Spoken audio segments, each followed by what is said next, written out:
ओम शांति। आज 22 फरवरी 2024 के बाबा के अनमोल मधुर महावाक्य सुनेंगे। आज की मुरली में बाबा हम बच्चों को ऊंची मंजिल पर कैसे पहुंचना चाहिए उसकी विधि बताते हैं। बाबा कहे ऊंची मंजिल पर पहुंचने के लिए अभ्यास करते जाओ आत्म अभिमानी देही अभिमानी होने का। साथ ही साथ बाबा कहे जितना देही अभिमानी बनते जाएंगे तो बुद्धि कहां भी फंसेंगी नहीं, न अपने शरीर में न किसी और देहधारी के शरीर में। साथ ही साथ बाबा कहे कोई भी बात जिस्म को याद करने वाली हो या जिस्म से प्यार करने वाली हो, उससे अपने आप को दूर रखना है। विधि बाबा ने बताई है, उसके लिए जीते जी मरने का अभ्यास करो। मैं भी आत्मा हूं, यह भी आत्मा है। इस अभ्यास से ममत्व निकलता जाएगा। तो बाबा कहे बच्चों को ऐसे मोहजीत ममत्व जीत बनना है, ये सबसे ऊंची मंजिल है। सुनते हैं आज के बाबा के अनमोल मधुर महावाक्य। ओम शांति। मीठे बच्चे, इस शरीर से जीते जी मरने के लिए अभ्यास करो। मैं भी आत्मा, तुम भी आत्मा। इस अभ्यास से ममत्व निकल जाएगा। आज की मुरली से प्रश्न है, सबसे ऊंची मंजिल कौन सी है? उस मंजिल को प्राप्त करने वालों की निशानी क्या होगी? उत्तर, सभी देहधारियों से ममत्व टूट जाए। यह है सबसे ऊंची मंजिल। सदा भाई भाई की स्मृति रहे, यही है ऊंची मंजिल। देहधारियों से ममत्व तोड़ना है, लेकिन आत्मा आत्मा भाई भाई की दृष्टि और वृत्ति विकसित करते हुए हमें एक दूसरे के साथ संबंध में जरूर आना है। ये नहीं कि संबंध ही तोड़ देना है। तो बाबा कहे सबसे ऊंची मंजिल इसीलिए यह है कि सभी देहधारियों से यानी शरीरों से ममत्व टूट जाए और सदा भाई भाई की स्मृति रहे, यही है ऊंची मंजिल। इस मंजिल पर वही पहुंच सकते हैं जो निरंतर देही अभिमानी बनने का अभ्यास करते हैं। अगर देही अभिमानी नहीं तो कहीं ना कहीं फंसेंगे। बाबा कहे अगर देही अभिमानी नहीं तो कहीं ना कहीं फंसते रहेंगे, या अपने शरीर में या किसी न किसी मित्र संबंधी के शरीर में। उन्हें कोई की बात अच्छी लगेगी या कोई का शरीर अच्छा लगेगा। ऊंची मंजिल पर पहुंचने वाले जिस्म से प्यार कर नहीं सकते, यानी देह से प्यार कर नहीं सकते। उनका शरीर का भान टूटा हुआ होगा। ओम शांति। रूहानी बाप रूहानी बच्चों को कहते हैं, देखो मैं तुम सभी बच्चों को आप समान बनाने आया हूं। बाबा रूहानी बच्चों से कहते, देखो मैं तुम बच्चों को आप समान बनाने आया हूं। अब बाप आप समान बनाने कैसे आएगा? वह है निराकार। कहते हैं मैं निराकार हूं, तुम बच्चों को आप समान अर्थात निराकारी बनाने, जीते जी मरना सिखलाने आया हूं। उसके लिए बाबा आए हैं। किस लिए आए हैं? आप समान निराकारी बनाने, जीते जी मरना सिखलाने आया हूं। बाप अपने को भी आत्मा समझते हैं ना, इस शरीर का भान नहीं।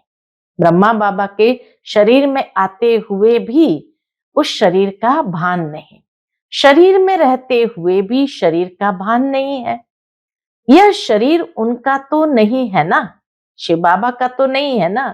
तुम बच्चे भी इस शरीर का भान निकाल दो।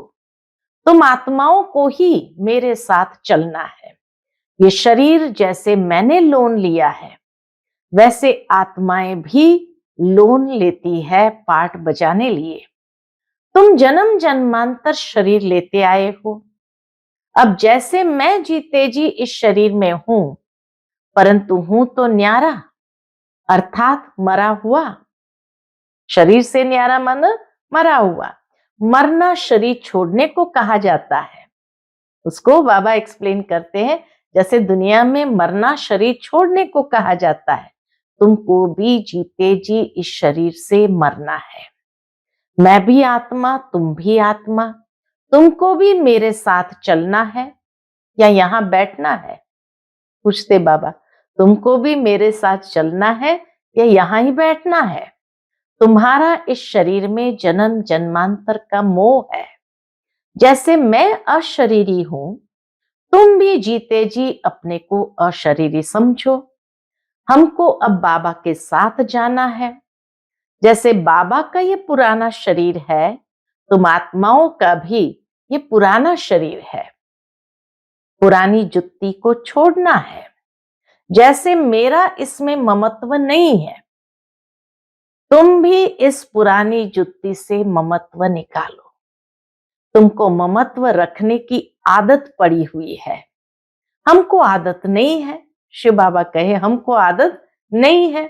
मैं जीते जी मरा हुआ हूं, तुमको भी जीते जी मरना है। मेरे साथ चलना है तो अब ये प्रैक्टिस करो। शरीर का कितना भान रहता है, बात मत पूछो। बाबा देखते हैं बच्चों को, शरीर का कितना भान रहता है, बात मत पूछो। शरीर रोगी हो जाता है तो भी आत्मा उसको छोड़ती नहीं है। इससे ममत्व निकालना पड़े। हमको तो बाबा के साथ जाना जरूर है। अपने को शरीर से न्यारा समझना है। इसको ही जीते जी मरना कहा जाता है। अपना घर ही याद रहता है। तुम जन्म जन्मांतर से इस शरीर में रहते आए हो, इसलिए तुमको मेहनत करनी पड़ती है। जीते जी मरना पड़ता है। हमें मेहनत करनी पड़ती है, बाबा को कोई मेहनत नहीं। मैं तो इसमें आता ही टेम्पररी हूं, तो मरकर चलने से अर्थात अपने को आत्मा समझकर चलने से कोई भी देहधारी में ममत्व नहीं रहेगा। क्यों बाबा कहते जीते जी मरो? ताकि न अपनी देह में ममत्व रहे, न किसी देहधारी में ममत्व रहे। अक्सर करके किसी न किसी का किसी में मोह हो जाता है, बस उनको देखने बिगर रह नहीं सकते। ये देहधारी की याद एकदम उड़ा देनी चाहिए, क्योंकि बहुत बड़ी मंजिल है। खाते पीते जैसे कि इस शरीर में हूं ही नहीं, यह अवस्था पक्की करनी है, तब अष्ट रत्नों की माला में आ सकते हैं। मेहनत बिगर थोड़ी ऊंच पद मिल सकता है। जीते जी देखते हुए समझते कि मैं तो वहां का रहने वाला हूं। जैसे बाबा इसमें टेम्पररी बैठा है, ऐसे अब हमको भी घर जाना है। जैसे बाबा का ममत्व नहीं है, वैसे हमको भी इसमें ममत्व नहीं रखना है। बाप को तो इस शरीर में बैठना पड़ता है। बाबा को बच्चों को समझाने लिए, अपने समान बनाने के लिए बैठना पड़ता है। तुम बच्चों को समझाने लिए, तुमको अब वापस चलना है, इसलिए कोई देहधारी में ममत्व न रहे। ये फलानी बहुत अच्छी है, मीठी है, आत्मा की बुद्धि जाती है ना। बाप कहते शरीर को नहीं, आत्मा को देखना है। शरीर को देखने से तुम फंस मरेंगे। बड़ी मंजिल है। तुम्हारा भी जन्म जन्मांतर का पुराना ममत्व है, बाबा का ममत्व नहीं है। तब तो तुम बच्चों को सिखलाने आया हूं। शिव बाबा का ममत्व नहीं है, इसलिए बाबा कहे मैं सिखलाने आया हूं। बाप खुद कहते हैं, मैं तो इस शरीर में नहीं फंसता हूं, तुम फंसे हुए हो। मैं तुमको छुड़ाने आया हूं। तुम्हारे 84 जन्म पूरे हुए, अब शरीर से भान निकालो। देही अभिमानी होकर न रहने से तुम कहीं न कहीं फंसते रहेंगे। कोई की बात अच्छी लगेगी, कोई का शरीर अच्छा लगेगा, तो घर में भी उनकी याद आती रहेगी। जिस्म पर प्यार होगा तो हार खा लेंगे। ऐसे बहुत खराब हो जाते हैं। बाप कहते हैं स्त्री पुरुष का संबंध छोड़ अपने को आत्मा समझो। यह भी आत्मा, हम भी आत्मा। आत्मा समझते समझते शरीर का भान निकलता जाएगा। बाप की याद से ही विकर्म भी विनाश होंगे। इस बात पर तुम अच्छी तरह से विचार सागर मंथन कर सकते हो।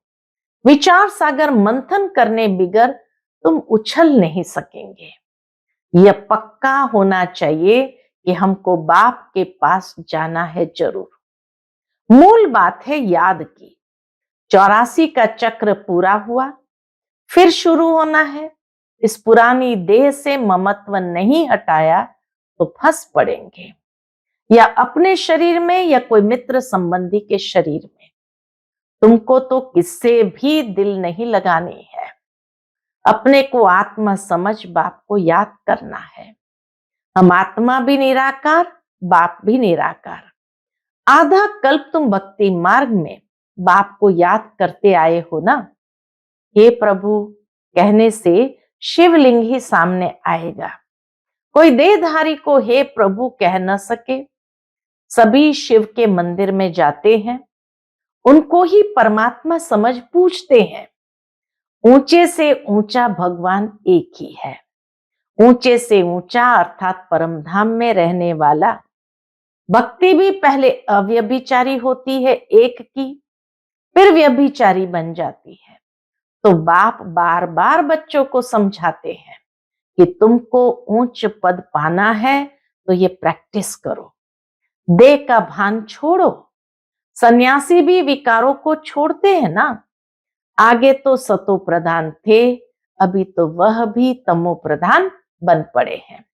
सतो प्रधान आत्मा कशिश करती है, अपवित्र आत्माओं को खींचती है, क्योंकि आत्मा पवित्र है। जो पवित्र आत्मा है वो अपवित्र आत्मा को खींचती है। बल पुनर्जन्म में आते हैं तो भी पवित्र होने कारण खींचते हैं। कितने उनके फॉलोअर्स बनते हैं। जितनी पवित्रता की जास्ती ताकत, उतने ज्यादा फॉलोअर्स।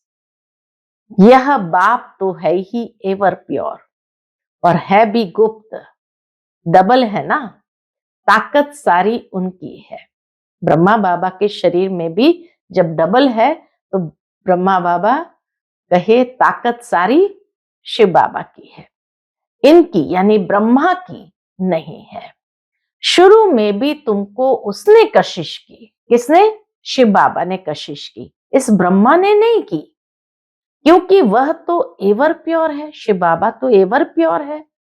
तुम कोई इनके पिछाड़ी नहीं भागे। ये कहते हैं मैं तो सबसे जास्ती पूरे 84 जन्म प्रवृत्ति मार्ग में रहा, यह तो तुमको खींच ना सके। ब्रह्मा बाबा तो खींच ना सके। बाप कहते मैंने तुमको खींचा, शिव बाबा ने खींचा। भल सन्यासी पवित्र रहते हैं, परंतु मेरे जैसा पवित्र तो कोई भी होगा नहीं। वह तो सब भक्ति मार्ग के शास्त्र आदि सुनाते हैं। मैं आकर तुमको सब वेदों शास्त्रों का सार सुनाता हूं।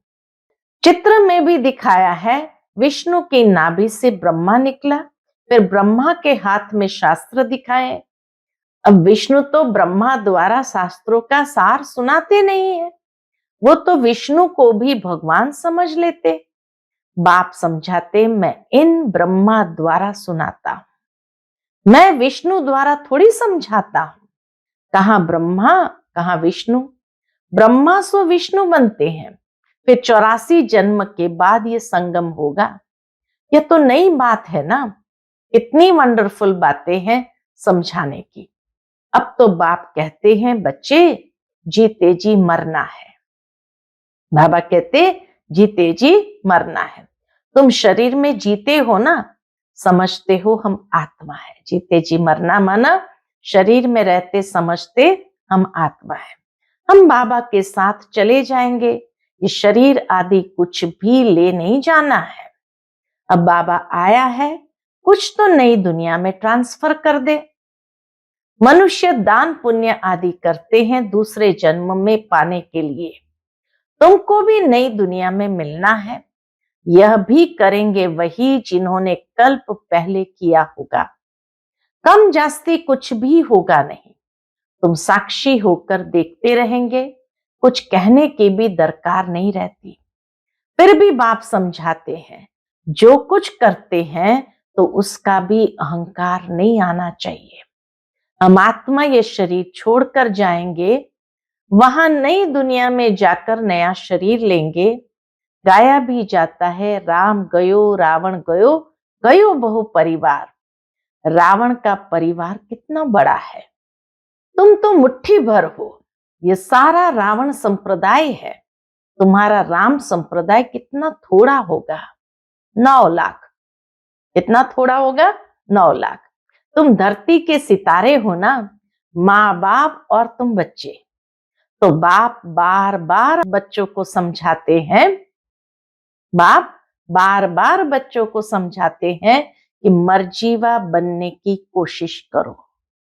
अगर किसको देखकर बुद्धि में आता है ये बहुत अच्छी है, बहुत मीठा समझाती है, यह भी माया का वार होता है, यह भी माया का वार होता है। माया ललचा देती है, उनकी तकदीर में नहीं है तो माया सामने आ जाती है। कितना भी समझाओ तो गुस्सा लगेगा।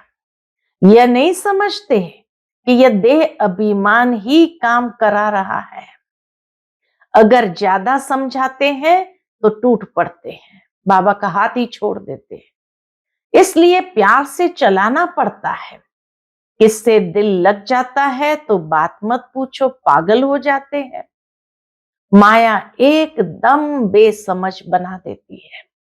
इसलिए बाप कहते कभी कोई के नाम रूप में नहीं फंसना। मैं आत्मा हूं और एक बाप जो विदेही है, उनसे ही प्यार रखना है।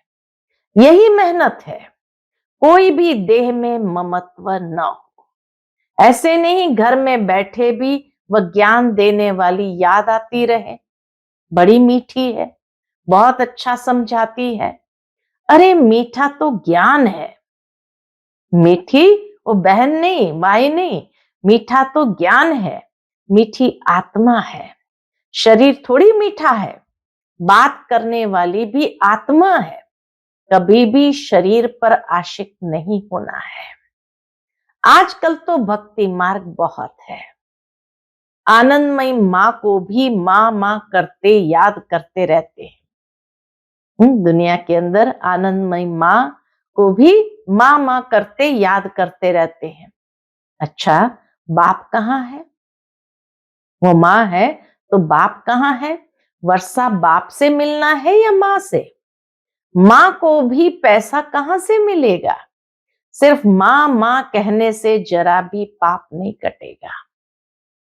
इतना बाबा सूक्ष्म से सूक्ष्म बातों पर हमारा अटेंशन खिंचवा रहे हैं कि सिर्फ माँ माँ कहने से जरा भी पाप नहीं कटेंगे। यानी किसी भी देहधारी को याद करने से पाप नहीं कटेंगे। बाप कहते हैं माम एकम याद करो, नाम रूप में नहीं फंसना है और ही पाप हो जाएगा, क्योंकि बाप का ना फरमान वरदार बनते हो। बाप का फरमान है देहधारियों को याद नहीं करो, फिर भी अगर याद करते हैं तो पाप हो जाएगा। क्यों? क्योंकि बाप के नाफरमान वरदार हो गए। बहुत बच्चे भूले हुए हैं।